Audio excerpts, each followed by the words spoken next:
Hey, this is Smoke Master D coming at you with a beginner's guide to 8 essential elements of barbecue.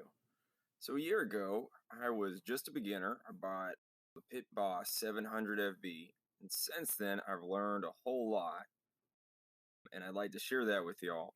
First, I'd like to cite some of my sources: AmazingRibs.com, Jeremy Yoder's channel, Mad Scientist Barbecue. I also spent a lot of time with Chef Tom at All Things Barbecue, and I watched Aaron Franklin's videos and read his book. So when I started, I knew almost nothing. And before we start, though, I want you to know that barbecue is an art form, which is to say that these 8 essential elements are complex and interact with one another and have to come together to make the best barbecue. So, and as Aaron Franklin, who's the godfather of modern barbecue, says in his book, Franklin Barbecue, A Meat Smoking Manifesto, you have to make bad barbecue before you can make good barbecue. And that's what I did. My first cook, I did bone-in, skin-on chicken thighs, low and slow the whole time. In the picture, it looks like they're pretty good, but when I actually ate them, the skin was like leather. I couldn't bite through it. I didn't know then that you need to bump up the temperature at some point on the chicken to crisp up the skin so you can bite through it. Coating it with butter and olive oil helps with that too. Chicken and turkey are different in that way than the traditional barbecue cuts like pork butt or brisket that you do low and slow. Those are the ones, however, I'm going to be focusing most on this video. I relay that story to tell you that every time I cook, I try to evaluate what went well and what could go better. And after you watch this video, you're going to have a lot to think of. And if I were you, I would just go out there, do my best with my first cook, and then reflect back on these 8 elements and see, hey, what can I do better the next time? So here they are. You can see them on my nice little chart that will hopefully be a helpful guide to you. And the first one is airflow. Your fire needs air. And to burn hot enough to make the good smoke you want, it needs a lot of air. This is a delicate balance, though, because creating the right amount of heat for your cooking and also making the right quality smoke can be sometimes difficult to balance. In fact, some people may be prone to sacrifice smoke quality for the right heat and temperature, usually by choking their fire with dampers. This can be a mistake. Jeremy Yoder explains in his video, Top 5 Smoker Fire Management Mistakes, that you should always try to control your temperature by the amount of fuel rather than using your dampers as much as you can. And keep an eye on what your smoke looks like, which we'll talk about soon. After the fire, the heat and smoke still needs to get to the meat. In American barbecue, we most often utilize indirect heat cooking, which means something is in the way of the heat getting directly to the meat, whether it's a piece of metal or just space. And when the air has to get to the heat and the smoke to the meat, it's good sometimes to conceptualize how the air travels during your cook to accomplish this. And you can ask yourself, will airflow make one spot in your grill hotter than another, giving you hot spots? How do you want airflow to interact with your meat? Some people, when they make their briskets, they try to trim them so that they're aerodynamic. I wouldn't go that far as a beginner, but it's something to think about. Now, moving on to number 2, fuel. The first thing to say about fuel is never pine. Never softwoods. Why never pine? Well, there's a bunch of sap, and it doesn't burn right. It's going to give you a whole lot of creosote, and it's going to get all over your meat, and it's going to taste awful. So, to start off with, you should think about using the hardwoods that are usually used for barbecue. In general, you want to stick to hardwood from trees that produce either fruit or nuts. And some good ones, trusted ones, are apple, oak, hickory, or pecan. In general, the wood from these fruit-bearing trees is milder and produces a lighter flavor than wood from nut-bearing trees. Mesquite is the one that everyone warns you to be careful with because its flavor is so strong. If you try a new or uncommon wood, research it first and see if other people have had success with it. There's a lot of guides out there. AmazingRibs.com has a lot of great data, and I would check them out first. One of the most important things that affects the quality of your smoke, though, is the amount of moisture in the wood, which ideally should be between 16 and 25%. Green wood, or wood that's been chopped down recently, hasn't had the chance to dry and will have a moisture content that's too high. It will likely create a white billowing smoke that can make your meat taste like you're eating ash if you have too much of that on there. On the other side, though, you have wood that can be too dry. A lot of people use kiln dried wood they get from a store, usually as chips or chunks. I'm sure you can get logs too. If you do this, though, make sure you check the moisture content. Hopefully, the seller includes it. If not, there are devices that you can use to measure moisture in wood. You stick in the prongs along the grain. Wood that has moisture content lower than 16% is great for creating heat because it's going to burn really quickly. That also makes it not as good for creating the smoke that you want. Wood naturally gets to the right moisture content when left outside to dry on a rack when it's open to the air, and then they say that wood has been properly seasoned.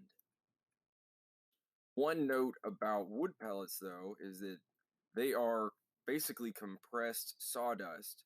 By their nature, they don't have enough moisture to create the best smoke. And that's why when you eat meat cooked on a pellet cooker, it's not going to taste the same as meat cooked on something like an offset. I love my pellet smoker, but that's just the way it works. Jeremy Yoder does a great job exploring the science behind this in his video. Why do pellet smokers produce less flavor than offsets? In fact, if you add moisture to pellets, they fall apart like a pile of mush. Some people prefer the taste of food produced on a pellet smoker. It's kind of subjective.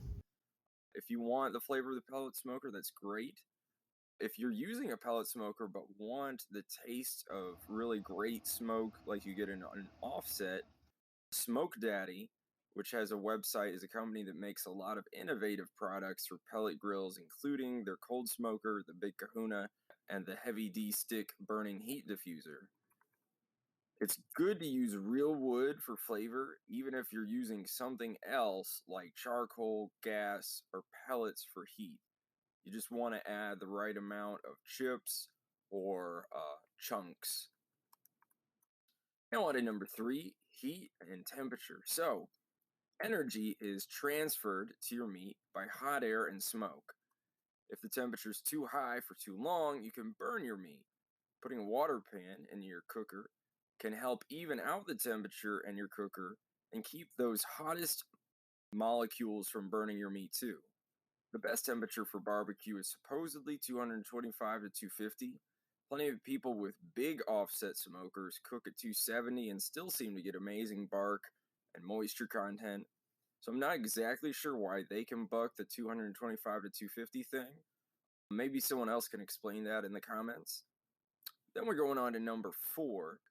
People say that smoke flavor stops penetrating the meat at about an internal temperature of 135 to 140 degrees Fahrenheit. Smoke flavor will, however, continue to affect your bark throughout your cook. So, how does your rub affect this? Jeremy Yoder seems to think that avoiding rubs with smaller powder-like particles will be better for smoke penetration in the meat itself. But Amazing Ribs postulates that the rub breaks up the air bubble around your meat that will push smoke away. So the consensus seems to be that larger particles in your rub are going to help give you better smoke flavor in the meat and on your bark as well.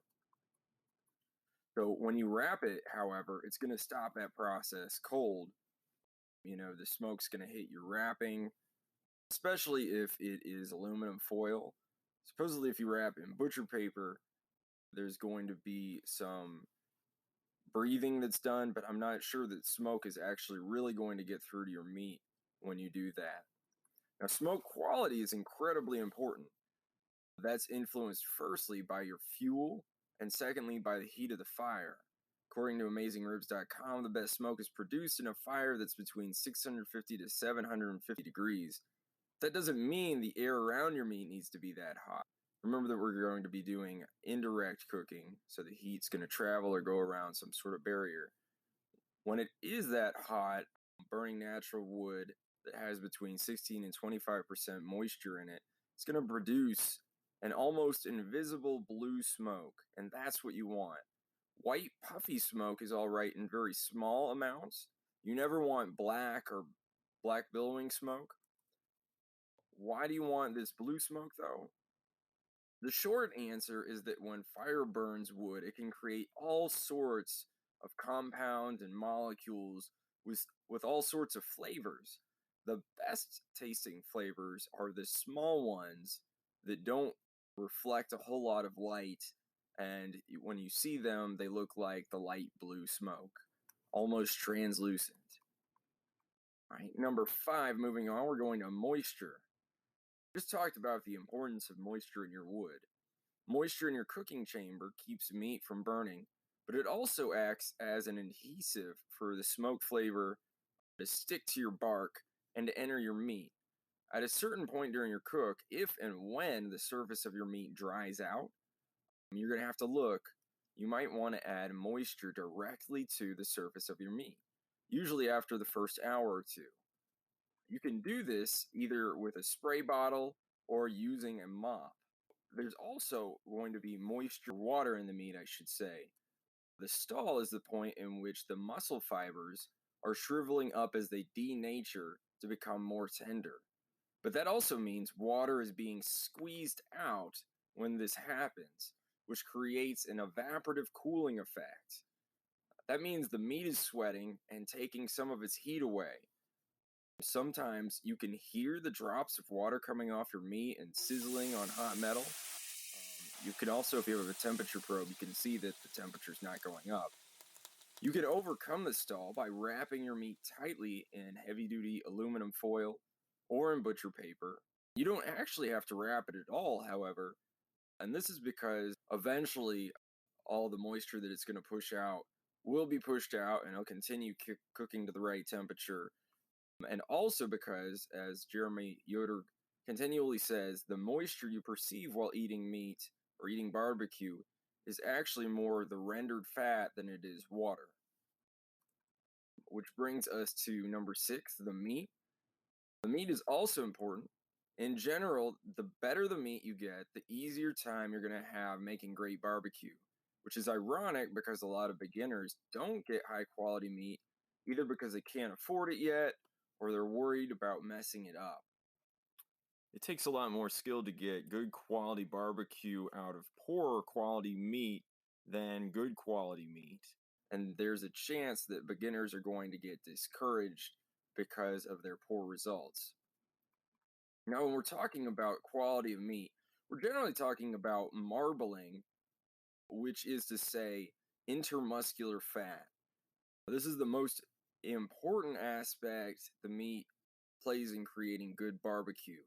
Now, you can see a piece of meat that has a big fat layer on it, but that's not what we're talking about. That actually needs to be trimmed down a bit. You can leave some of it there, but the fat that's in between the muscles is what's going to do it for you. At the internal temperature of about 130 degrees Fahrenheit, this fat starts to melt and is there in the meat. The difference between moist, succulent barbecue and dry barbecue has a lot to do with this fat content, which is why it's one of the most important aspects of the American meat grading system. Now, there's 3 grades that we're usually concerned with for beef, and those are prime at the top, choice below that, and then select, which is last. You don't really want to go below that. Above prime, there's hybrid Wagyu, and then there's pure Wagyu above that, which includes Kobe beef, which you may have heard of. Those are Japanese cows. Pure Wagyu is reportedly so rich that you can't eat very much of it. American Wagyu is a cross between an Angus cow and a purebred Wagyu cow, and a lot of competition pit masters are going to use this. All those grades are for beef. Pork is not graded by the USDA, but chicken is graded A, B, and C, A being the best, though I've never seen these gradings in stores. The cut of meat is the other aspect that you want to think about. The traditional barbecue cuts like pork shoulder and brisket are known for having a lot of connective tissue and dense muscle fiber. In the process of low and slow cooking, these muscle fibers are going to denature and turn into gelatin, starting around the internal temperature of 160 degrees and ending somewhere around 210. Sometime after 210 degrees internal temperature, it's going to go in the opposite direction and toughen back up. You want to hit that window just right.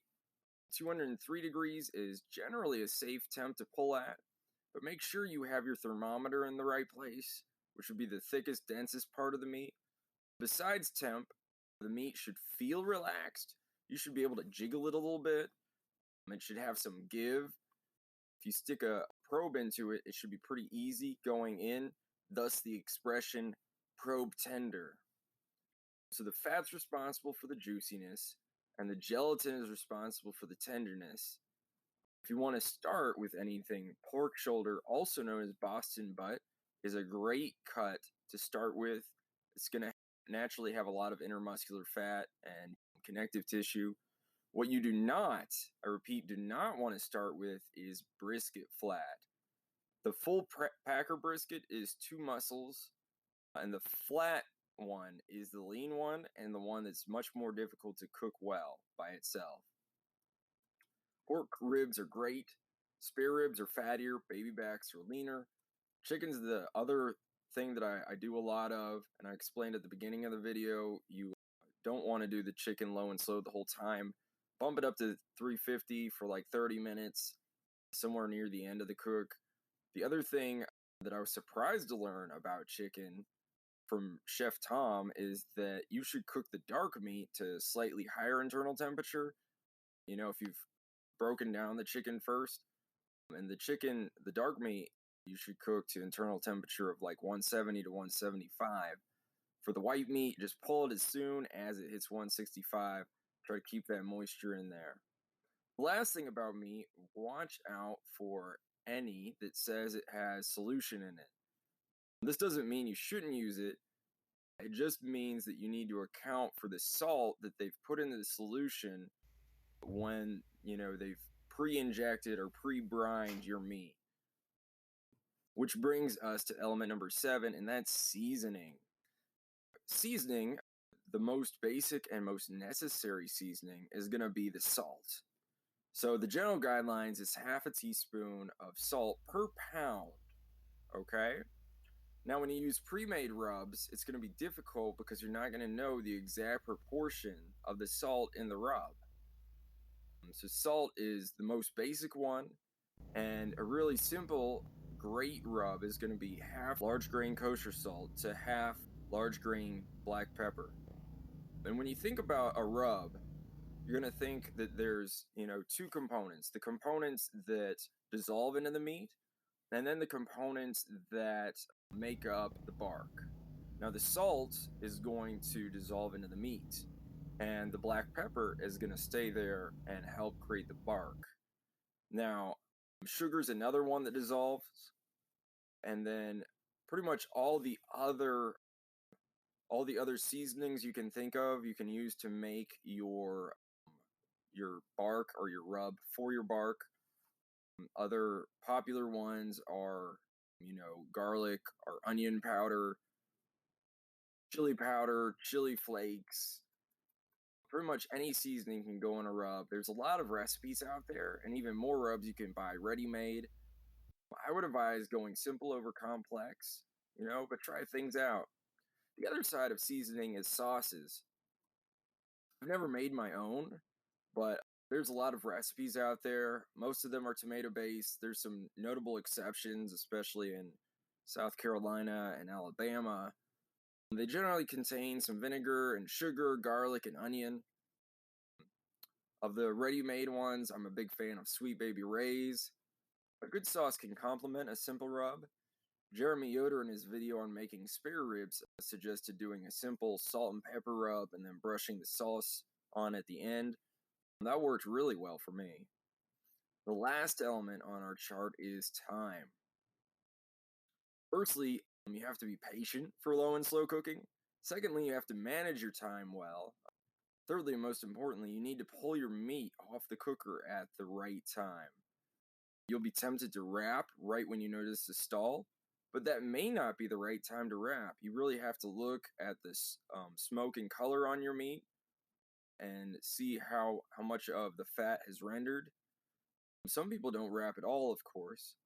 You also have to be prepared to end the cook at the right moment. Between putting the meat on and taking it off, you might be monitoring the grill temperature and the probes for your meat's internal temperature. You might be misting or mopping. You also could be sitting back and enjoying a beverage, maybe with some friends. The last element of time is resting your meat. I let out some of the moisture, then I put the wrap back on it, throw a towel around it, and put it in a cooler. I generally wait for 3 or 4 hours. And while this is happening, the juices are redistributing throughout the meat. If you don't do this, you're going to cut into your meat and a river of moisture is going to run right out of your meat and dry it out really quickly. There are plenty of guides out there for how long you should rest your meat. In general, you want to err on the side of longer rather than shorter. And it's, a lot of in proportion to the size of the meat you're cooking. The larger the meat, the longer you're probably going to want to let it rest. Now that's it. Those are the 8 essential elements of barbecue. Please like and subscribe to my channel, and hopefully I'll get out some more useful content to you soon. Peace.